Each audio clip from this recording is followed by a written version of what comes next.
So thank you very much, Geraint, for the invitation to present here. So actually, I'm going to be talking about a different topic than was originally advertised, but hopefully the audience will find this one just as interesting. So today I'm going to talk about the N-degron pathway and how it connects the PRC2 to environment sensing, or at least the work that we're doing in this area. Now, the N-degron pathway is a pathway for protein degradation. And actually, more broadly in the lab, we are interested in how plants use protein degradation as a mechanism for sensing their environment and controlling developmental processes. So what I want to do at the beginning of the talk is just introduce protein degradation as a process. Now, hold on, if I just shrink myself down in the corner. There we go. Now, so in eukaryotic organisms, the predominant system for protein degradation or targeted protein degradation is via the ubiquitin proteasome system. So in this system, substrate proteins that need to be degraded are tagged with a molecule chain, a chain of ubiquitin molecules, and then this acts as a signal for the protein to be destroyed by the 26S proteasome. Now, ubiquitin is added to these substrates via an enzymatic cascade that consists of an E1, an E2, and an E3 enzyme.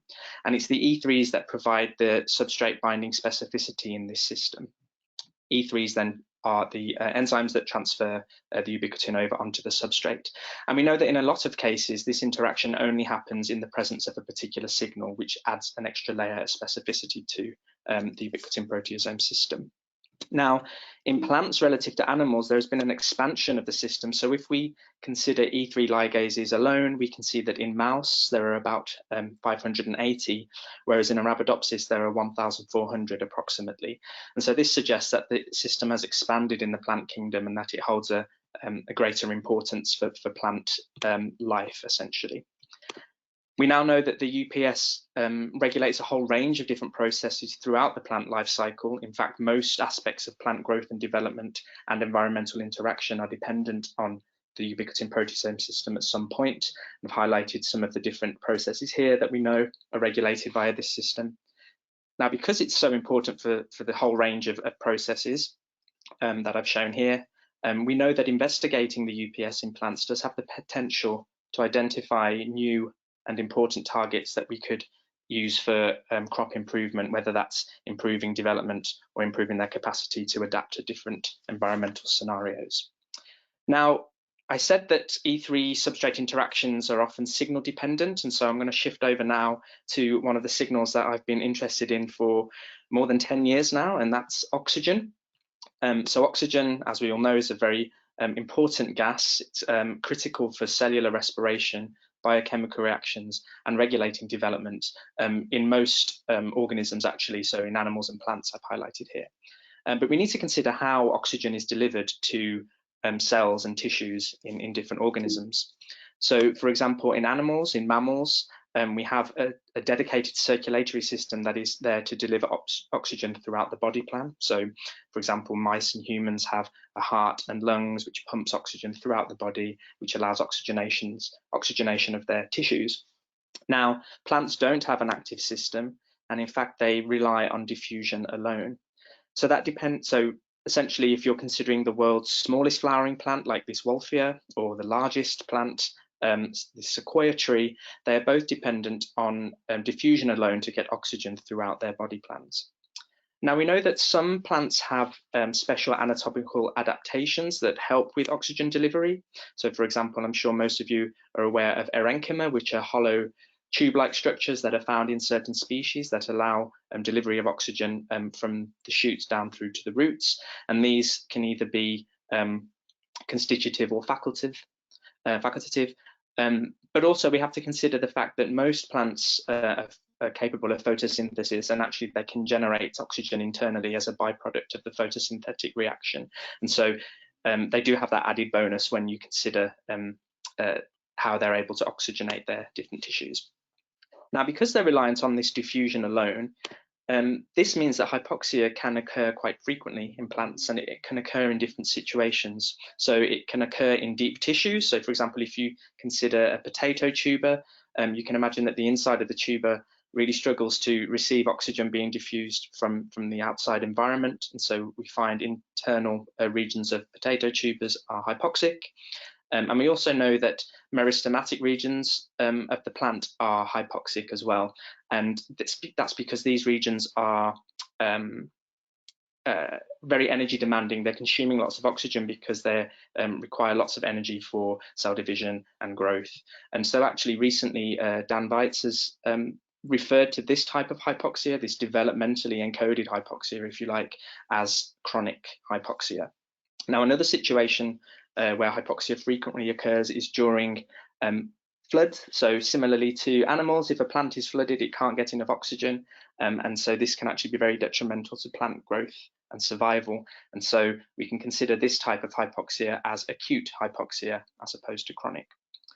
Now, several years ago, it was actually 10 years ago now, which I can't quite believe, when I was a postdoc with Mike Holdsworth at the University of Nottingham, we identified the mechanism by which plants sense low oxygen availability, and we showed that this is based on protein degradation. It's based on the controlled degradation of transcription factors called ERF7s. Now, this is actually a co-discovery with Francesco Licausi, Jos van Dongen and colleagues, so I just wanted to highlight that here. But how it works is, so the ERF7s are transcription factors, and several of them are constitutively expressed, but in the presence of oxygen, they're continually degraded. And this happens via an E3 ligase called PRT6. So this is just a simplified model that I'm presenting here. However, when conditions become hypoxic, ERF7s are no longer degraded, they become stabilized, and because they're transcription factors, they can interact with their target genes, and this promotes accommodation of the hypoxic situation. So that may be, a shift to anaerobic metabolism or the initiation of specific growth strategies to deal with the hypoxic stress. Now, this is a homeostatic system, so it means as soon as oxygen levels are reintroduced, for example, if floodwaters subside, we would get rapid degradation of the ERF7s once again, and this would lead to a shift back to aerobic metabolism. And actually, this is functionally equivalent to the HIF1 hypoxia sensing mechanism in animals, and this was awarded the Nobel Prize for Physiology or Medicine a couple of years ago. So it really does show how important oxygen sensing is across different kingdoms. Now, the importance of this system for oxygen sensing becomes apparent if we start looking at mutations of the pathway and seeing how the plants are able to respond. So back in these earlier publications, several of us were doing lots of experiments in this area. So what I'm highlighting here is Arabidopsis seedling survival following a hypoxic treatment. And as you can see, the PRT6 mutant plants have a better survival rate than the wild type plants. And that's because in the PRT6 mutant, even in the presence of oxygen, the ERF7s can't be degraded, so they're constitutively stable, and this is somehow pre-priming the plant for hypoxic stress survival. And we also know from some work that was carried out in Nottingham, which was led by Guillermina Mendiondo in Mike's lab, that if we knock down the PRT6 gene in barley using an RNAi approach, we can produce barley plants that have enhanced capacity to survive hypoxic stress. In this example, we were looking at, Gisha was looking at waterlogging stress. So what this tells us is by manipulating this pathway, we are able to influence flooding tolerance, and therefore the ERF7s and the N-degron pathway are promising targets for leading to the development of crops with improved flooding resilience. Now, I told you that in the presence of oxygen, these proteins are degraded, and the way this happens is via a pathway called the N-degron pathway. So this pathway connects the stability of a protein to the identity of its N-terminal domain, N-terminal region, specifically its N-terminal amino acids. And so what we have here, this is an alignment of the 5 ERF7s from Arabidopsis. And as you can see, they have this highly conserved N-terminal domain, which is initiating with the residues methionine, cysteine. And it's this domain that renders them targets of this pathway. So how does it work? These proteins are synthesized with a methionine cysteine at the beginning, and then the methionine is constitutively cleaved during translation by an enzyme called MET-AP. Once exposed, this cysteine can then be oxidized by an enzyme called PCO, which was discovered by Dan Weitz and Francesco Licausi and colleagues. Can be oxidized by PCO, and this requires molecular oxygen. Oxidized cysteine is then a target for the enzyme ATE, arginyl tRNA transferase, which adds an arginine onto the N-terminus. So it's a post-translational conjugation of a new amino acid onto the N-terminal domain. And then once these proteins have an arginine on the N-terminus, they can be recognized by the E3 ligase PRT6, and this therefore polyubiquitinates them and targets them for degradation. Okay, so we can see that we go from MC all the way through to R oxidized C via these successive N-terminal processing events. Now it's this step here, this oxygen requiring PCO activity, which acts as the oxygen sensing part of the pathway. And that's because if we don't have oxygen, you don't get cysteine oxidation and you can't trigger degradation of these proteins. And this is just showing a Western blot of ERF7 protein during a hypoxia time course, and you can see we have increased stability of the protein as hypoxia continues. Now in subsequent work, also whilst I was with Mike Holdsworth in Nottingham, we showed that a second gas is also required for degradation of these proteins. This is a gas, nitric oxide, but still at the moment we don't know exactly where in the pathway this gas interacts with these proteins. We don't know if it's involved in cysteine oxidation or if it acts indirectly via some of these enzymes. However, we showed that NO is important for their degradation, and that's highlighted here in this Western blot where we're looking at ERF7 stability, and you can see that if you treat seedlings expressing this reporter with a nitric oxide scavenger and remove nitric oxide, that leads to enhanced stability of these proteins. Now, we were able to show that nitric oxide perception through these ERF7 transcription factors is important for regulating a range of developmental processes that are controlled by nitric oxide. I'm highlighting one of these here. So here we're looking at germination of dormant seeds. So if you treat dormant seeds with nitric oxide, it promotes their germination. You can see on the left, Col0 seeds treated with nitric oxide are germinating, but PRT6 mutants don't germinate in the presence of nitric oxide. They're completely blind to this treatment, and that's because the PRT6 mutants can't degrade ERF7s. Now, more recently, in work that was led by Sean Hartman, who was a PhD student in Utrecht, we now know that nitric oxide is also an important component of the hypoxia sensing system, and that it acts as an earlier signal controlling ERF7 stability during flooding. So very briefly, when plants are flooded, they accumulate ethylene. Ethylene leads to the induction of an enzyme called phytoglobin 1, which acts as a potent scavenger of nitric oxide. And through scavenging this nitric oxide, we get enhanced stability of the ERF7s. And this therefore means we have an accumulation of these transcription factors before hypoxia itself actually sets in. And so nitric oxide is an important component of this pre-priming mechanism in plants. Okay, so that was quite a lot of background there, but it was important to introduce these different gases and their regulation of ERF7s before moving on to the main focus of the talk, so the second half of the talk, which is focused on the identification of VERN2, a component of the PRC2 complex, as a degradation target of this same pathway. So several years ago, we asked the question of whether or not other oxygen sensing proteins exist. And we figured that perhaps other proteins that have a methionine cysteine at the beginning might be targets of this pathway. Now, we don't consider proteins with a methionine cysteine at the beginning alone sufficient to be targets of this pathway. And that's because the N-degron of a substrate of this pathway is actually made up of at least 3 different components. So you have to have the destabilizing N-terminus, so the methionine cysteine. You have to have an unstructured N-terminal domain, which means the N-terminus is exposed on the outside of the substrate. And you have to have an acceptor residue, which acts as an acceptor site for ubiquitination, and this is usually a lysine. So MC alone would not be sufficient. You have to have all these features together. Arabidopsis has about 250 MC proteins, as we called them, MC initiating proteins. And we were particularly interested in one of these, which is the protein VERN2. And one reason we were interested in this is because it has a highly conserved methionine cysteine dipeptide at its N-terminus, and this is conserved throughout all flowering plants, whereas many of the other MC proteins don't have strict conservation across different species. So we figured because it's conserved, it was likely to be functionally relevant, and we hypothesized that this would be linked to the N-degron pathway. So what is the protein VERN2? It's a component of a complex called the polyclone repressive complex 2, which is a eukaryotic conserved complex that is involved in the epigenetic repression of genes. And it does this gene repression through methylating histones in the chromatin around the gene body and within the gene body. Now, VERN2 is one of four core components of this complex. In most animals, there is a single variant of this component, okay? But in plants, in Arabidopsis specifically, we have three versions of this subunit, okay? We have VERN2, we have VIS2, and we have EMF2. Now, out of these three different variants of this subunit, VERN2 is the only one that has an MC N-terminus. And so at the time, we hypothesized that VERN2 may act as a specialized subunit of this complex that could be linking the stability, the activity of this complex to oxygen availability, for example, if it was an N-degron target. So we identified VERN2 as a promising target. We then had to go on and investigate it further and show that it truly is a target of the pathway.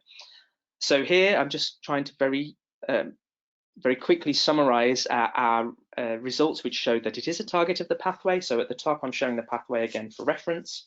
And here we're looking at the stability of VERN2 protein by Western blotting. This is actually a VERN2 GUS fusion. So you can see here, VERN2 GUS in a wild type plant accumulates to very low levels. But if we express it in a PRT6 mutant, we get much stronger stabilization. Or alternatively, if we mutate the cysteine to an alanine, we also get enhanced accumulation. We were also able to show that we get enhanced stability in a mutant for the ATE enzyme. And in collaborative work with Emily Flashman and Mark White in Oxford, we were able to show that the N-terminus of VERN2 can be oxidized in a PCO-dependent manner. So that's shown here by this shift in the mass spec spectra, where we see a shift that's equal to the addition of 32 Daltons, which is equivalent to 2 molecules of oxygen being incorporated into the N-terminus. So this was promising evidence that the VERN2 protein is a target of the N-degron pathway. We were also able to show here, using a different reporter, VERN2 flag, that we get enhanced accumulation of VERN2 during submergence. So this is a flooding stress that induces hypoxia, and also enhanced accumulation of VERN2 if we scavenge nitric oxide using CPTIO. So essentially what this is summarizing is that VERN2 is being regulated through the N-degron pathway in a manner that is very similar to the ERF7s that I showed you earlier. It requires PCOs, ATE, PRT6, oxygen, and nitric oxide. Now, because we were studying this with a VERN2 GUS reporter, it meant we could also visualize where in the plant this stabilization was occurring, And so in the wild type plant situation, we could see that VERN2 was exclusively localizing, well, primarily localizing to the shoot apical region, so the shoot apical meristem and the emerging leaves. You could also see a bit in the vasculature. Now, this was very similar to the expression profile of a novel hypoxia reporter that was reported in this publication from Dan Weitz et al., where they showed that this hypoxia reporter under normal conditions is restricted to this same region that we see VERN2. They then showed that if you treat these seedlings with hypoxia, going down to 10% and then 5% oxygen, you get reporter activity occurring throughout the plant, showing that hypoxia has been induced throughout the seedling body plan. And so what we find actually with our VERN2 line is something very similar. When we submerge these plants or place them in a hypoxic environment, we get stabilization throughout the plant. So what this was telling us is that the N-degron pathway is important for confining VERN2 to hypoxic niches in the plant, but also allowing its broader accumulation in response to hypoxia stress. Okay. Now, because VERN2 was being stabilized in response to hypoxia, we hypothesized, sorry, a bit of a tongue twister, we hypothesized that it would be involved in promoting tolerance to this particular stress. So I'm just showing some data here which confirms this, or at least shows that if we have a knockout of the VERN2 mutant, we see reduced capacity for hypoxia survival in seedlings relative to wild type. So it does suggest that VERN2 is a component of hypoxia tolerance in plants. Now, because we had this VERN2 GUS reporter, we could also look at the tissues below the ground, so the roots. And here we saw something very similar. We saw that in the wild type situation, VERN2 was restricted to the lateral root primordia and also the main root meristem. And so actually, in work from the lab of Francesco Licausi, it was shown that lateral root primordia are hypoxic as well. And so this is also in keeping with our hypothesis that the N-degron pathway is restricting VERN2 to hypoxic regions. And you can see here that if we look at the same reporter in the PRT6 mutant, we get stabilization throughout the seedling. And so this prompted us to investigate potential root-related functions for VERN2. And what we saw was that the VERN2 mutant actually has longer primary roots and increased lateral root density. And the longer primary roots correlated with an increased size of the primary root meristem. And so what this suggests is that VERN2 is having a repressive role on root growth or development. We don't know the fine details of how it's functioning, a repressive role. And if we remove this repressive role from these meristematic regions, we therefore get increased proliferation of root system architecture. Okay, so basically what this is telling us is regulation of VERN2 by the N-degron pathway seems to be important for both stress-related and developmental functions. And so in that way, it is quite similar to the ERF7s that have also been linked to both this chronic hypoxia and the control of development, and also acute hypoxia and the control of stress responses. Okay, so we have a few key questions that we're interested in moving forward in relation to VERN2. Okay, so we've done quite a lot of work now showing that VERN2 is normally unstable and restricted to hypoxic regions, but then in response to environmental signals, it can be stabilized throughout the seedling. So this would be, for example, flooding, but we also know cold can induce stabilization of VERN2 via the N-degron pathway, although I haven't spoken about that today. So we get this environmental stabilization of VERN2, but then what happens? So one of our key questions moving forward is, how does stabilized VERN2 affect PRC2 homeostasis? So if you recall, I told you that VERN2 was one of 3 variants of this particular subunit in the complex. So what happens if the plant suddenly accumulates lots of VERN2? Do we get an increase in the proportion of the complexes that contain this variant relative to the other 2? Do we have an increase just in free VERN2 and therefore there's no difference in the ratios of these complexes? Do these different components have different affinities for the complex, and can they compete with each other to occupy positions in the complex? So these are some key questions we have moving forward. We're going to use a range of in vivo and in vitro biophysical interaction assays to try and determine how this flexibility in PRC2 composition might be affected. We also have the question, does VERN2 contribute to flooding stress memory? So as a component of PRC2, VERN2 is involved in laying down this epigenetic mark in chromatin, in histones. Therefore, it's a promising candidate for an enzyme that links, well, a component of an enzymatic complex that links flooding stress to a flooding stress memory.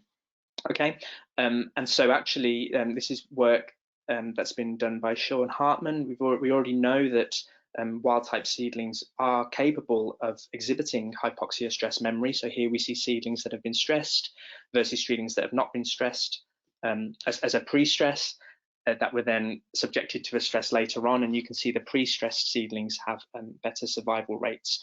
And so Sean has very recently joined our group on a Rubicon Fellowship from the NWO from the Netherlands. He's going to be looking at this a bit more closely as part of that project. And then a final question we have is, what are the genome-wide targets of stable VERN2? So when VERN2 is stabilized, it's obviously playing a role in plant development or stress response, but what are the genome-wide targets of that? And so both Anne-Marie and Rory in the group have been looking at this in some more detail. So to try and identify genome-wide targets, we've taken a combined approach using RNA-seq and ChIP-seq. So I'm just explaining here the experiment that we've done. So we're looking at wild-type plants, the VERN2 mutant, PRT6 plants, and a VERN2 PRT6 double mutant. And these images here are showing you the amount and location of VERN2 that we have in these different backgrounds. Now, because VERN2 is involved in repression of gene expression through chromatin methylation, we therefore hypothesize that targets of VERN2 would be upregulated in the mutant versus wild type, and upregulated in this double mutant versus PRT6. So we carried out RNA-seq analysis and we looked for genes that followed this pattern. As you can see, we identified several hundred genes in both of the treatments and both of the situations, sorry. And we saw an overlap of 44 genes. And when we looked at these in more detail using Go analysis, we found they were linked to regulation of growth and response to auxin, which I appreciate are quite broad terms. But it becomes interesting, or at least for me, it became interesting when we looked at the identity of these genes in more detail. So what we found was that there are a large number of these SAW proteins, which are small auxin upregulated RNA proteins, and also UCA8 and 9 auxin biosynthesis genes, and also several transcription factors HAT2 through to 4. Now, previously, all of these genes have been linked to the promotion of growth that is driven by cell expansion, so cell expansion driven growth. And actually many of these proteins, particularly the SAWs and the HATs, have been largely characterized within the context of hypocotyl growth during scotomorphogenesis or etiolated seedling growth. And so based on the expression patterns that we saw, which is essentially upregulation of these genes in VERN2 relative to wild type, based on those patterns, we hypothesized that VERN2 would have faster growing hypocotyls or longer hypocotyls when grown in the dark relative to wild type. And this is exactly what we saw when we tested that. As you can see here, the VERN2 mutant has much longer hypocotyls, and that's quantified here over a time course. And you can see that from 2 days through to 4 days, VERN2 has consistently longer hypocotyls, which is in keeping with the expression data we see. And so now what both Anne-Marie and Rory are doing is they're looking at whether or not these genes, and also other genes that we identified in these analysis, whether they're direct targets of VERN2, i.e. are they directly being methylated by this protein when it interacts with the PRC2, or are they downstream of that? And also trying to understand whether or not different environmental situations that influence VERN2 stability might be feeding into growth and development via acting upon these and other genes. Okay, so I have no idea how long I've been going. I can't see a timer, but I'm just come through to the last slide now. I just wanted to give a summary of what I've spoken about today. Hypoxia response through divergent targets. So earlier on, I told you about some previous work that I was involved with when I was a postdoc in Mike's lab, where we showed that ERF7 transcription factors are targets of the N-degron pathway that are degraded in the presence of oxygen. And then I showed you more recent work, showing that VERN2 is also a target of this pathway. So when oxygen is present, these proteins are degraded. Now, when oxygen becomes limiting, for example, during a flood or in certain tissues, ERF7s are stable, and because they're transcription factors, they can interact with their target genes and drive expression. VERN2 is also stable, and it can interact with the polycomb complex, and therefore lead to the repression of target genes through laying down this methylation mark. So what this is telling us is plants seem to be controlling transcriptional, so direct transcriptional, and also epigenetic responses to low oxygen availability by targeting functionally distinct proteins, so a transcription factor and a polycomb protein, to the same degradation pathway. And actually, we know now that some other proteins also exist that are regulated in a similar manner. So work from Dan Weitz and Francesco Licausi has shown another transcription factor, little zipper2, is also regulated via this manner, and it's important for controlling shoot apical meristem activity and function. So that's the summary of the work I've spoken about today. So moving forward, I told you we have these key questions, and one of the main questions is obviously identifying these targets of VERN2 once it's stabilized in these scenarios. But we're also interested in finding out how other signals might impact upon VERN2 stability, and then how that might feed into plant development. So we're looking at nitric oxide. We also have some interest in cold, ethylene, and other signals related to that. So just like to move on to the acknowledgement slide. So there's been a lot of people involved in the work that I spoke about today. The people I'm acknowledging here were the people who are directly involved in the VERN2 specific part of the talk, as opposed to collaborators and co-workers in the earlier ERF7 work. So from my lab, I'd like to thank especially Anne-Marie, Rory, and Toomey, who have been involved in VERN2 characterization. So Anne-Marie very recently started an independent fellowship with the Leverhulme, funded by the Leverhulme Trust, and Rory and Toomey are both employed on the ERC gas plant project, which is related to characterizing VERN2.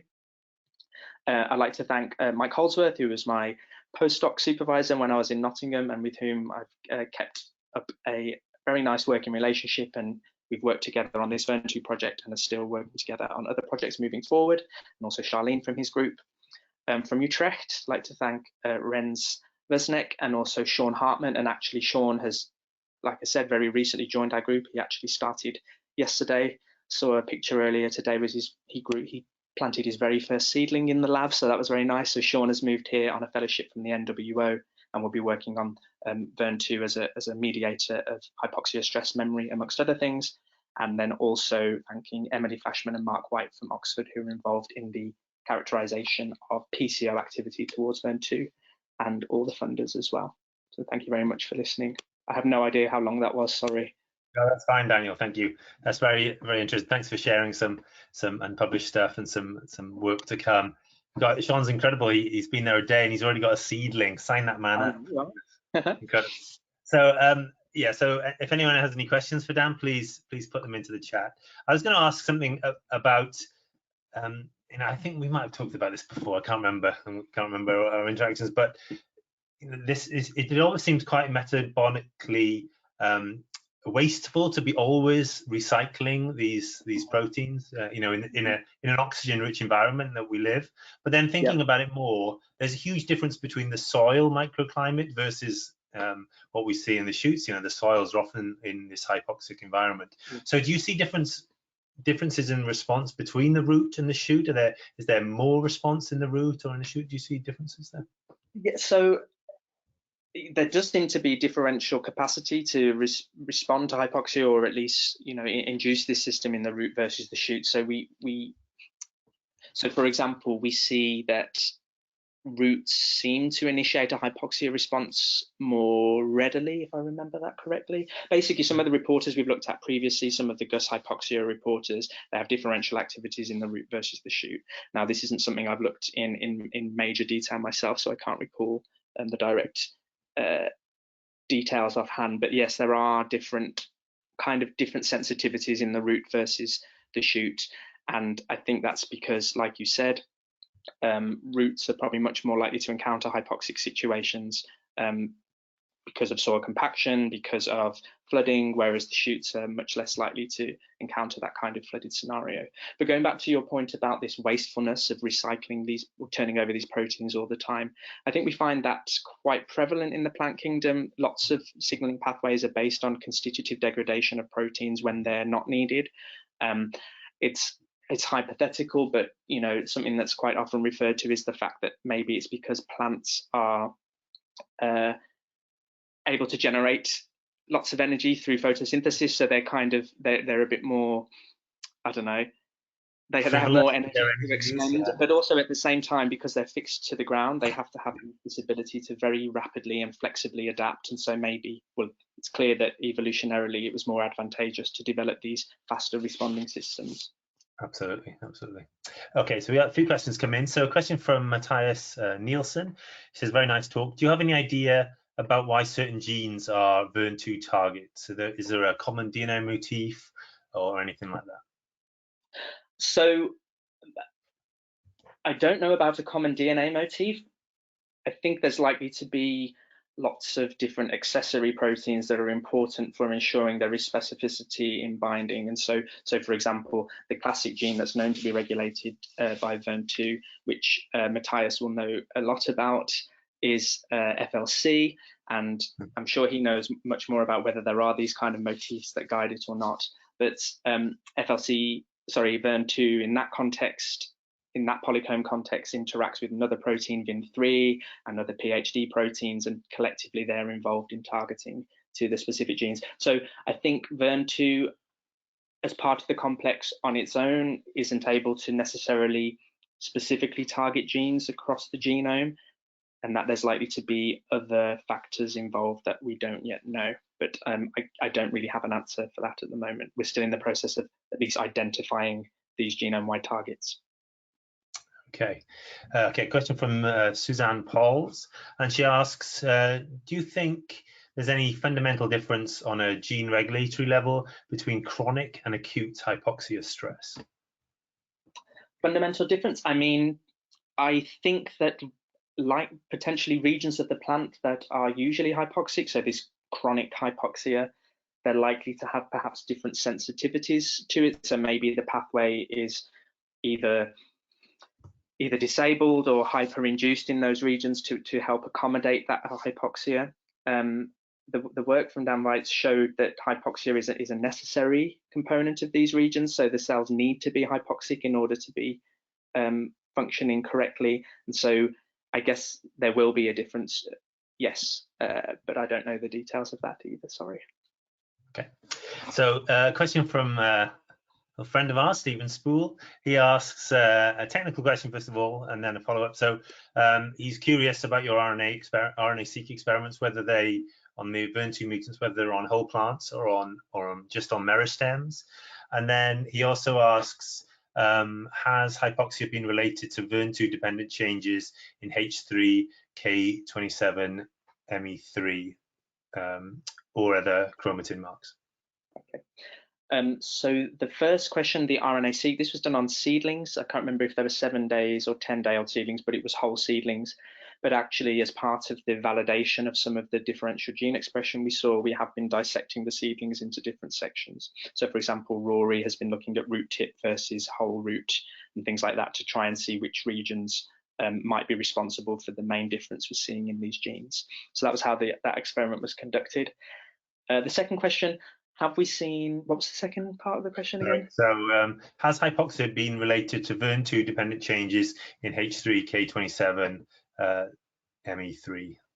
So it hasn't been directly reported yet. This is actually something we're doing, and we're hoping to tease out of this ChIP-seq that we're doing in parallel to the RNA-seq. So if you look at global levels of H3K27, just looking at it in a Western blot, at least in our hands, if we have the VERN2 mutant treated to hypoxia, if I recall correctly, you can't see any very clear differences between that and wild type. But of course, you're looking at total levels of that mark then within a single band. So we think it's going to be a bit more, we hypothesize there'll be a change in the spread of where this mark is rather than the total overall levels. Because of course, there's also EMF2, which is the one of the variants that occupies the same niche in the complex of VERN2. So an absence of VERN2 doesn't mean you can't have that mark laid down anymore. Right. Yeah, absolutely. So a question from Paweł Mikulski, and he asks, thanks for the talk again, Dan, very exciting. Do you know which E3 ligases will degrade VERN2 in high oxygen conditions? So we know that it's PRT6 is an E3 ligase, and so in oxygenated conditions that targets it. There's possibly and probably other E3 ligases as well. We know from many substrates of the ubiquitin proteasome system that several different E3s can degrade them depending on the environmental or developmental context. So there may be others, and in fact we have seen situations where we can get turnover of VERN2 even in a PRT6 mutant. So yes, I think others are out there, but related to oxygen, it's PRT6 seems to be the predominant. Okay, so a follow-up on PRT6 from Heather McDonald, and she asks, do the PRT6 mutants have any phenotypes when not in hypoxic conditions? So they do. So with Arabidopsis, if you grow them alongside Col0 in quite nice ambient conditions where they're stress-free, they don't look so different. They seem to develop slightly more slowly, at least in the earlier stages of their growth, and there's perhaps a slightly reduced seed set, although it's not particularly extreme. You tend to only see phenotypes in PRT6 when you stress the plants. Now, work not done by me, but done by various other groups, including Mike, has shown that various different, if you stress the plant, salt stress, heat stress, all these different conditions, PRT6 becomes very sensitive to those stresses compared to wild type. So it seems that the N-degron pathway is playing a role in mediating the responses to a whole range of different stresses. But if you're growing these mutants in non-stress conditions, the mutation's kind of almost hidden. They look relatively healthy. Okay, very an adaptive response then. So question from Baran de Graaf. He asks, so obviously this work is in Arabidopsis, but do you have any idea about differences in regulation in flooding sensitive or insensitive plants? So is this different in rice, for example? So first of all, hi Baran, I haven't seen you for a while. So yes, I think there are differences. So if I give an example from, let me think. So rice obviously is a semi-aquatic plant and obviously would therefore need to be able to differentially respond to a flooded situation compared to something like Arabidopsis.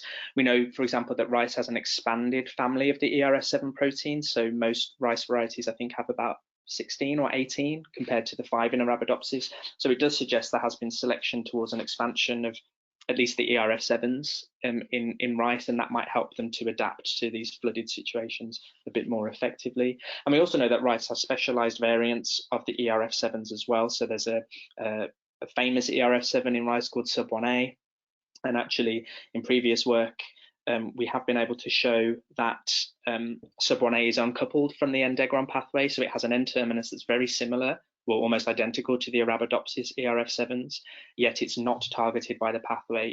It's stable even in the presence of oxygen.